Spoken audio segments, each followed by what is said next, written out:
بسم اللہ الرحمن الرحیم۔ میری انتہائی نگارش یہی ہے، تیرے نام سے ابتدا کر رہا ہوں۔ جسے دنیا چاہیے وہ علم حاصل کرے، جو آخرت چاہے وہ بھی علم حاصل کرے۔ جو خوف خدا کے ذریعے عزت نہ پا سکا، اس کے لیے عزت پانے کا کوئی راستہ نہیں۔ تربیت کے ذریعے انسان کو قابو میں رکھنا جانوروں کو سدھارنے سے کہیں زیادہ مشکل ہے۔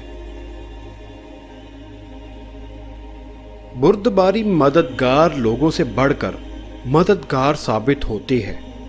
بردباری کا اولین فائدہ یہ ہے کہ خود لوگ ہی جاہل کے خلاف ایسے شخص کی حمایت کرتے ہیں۔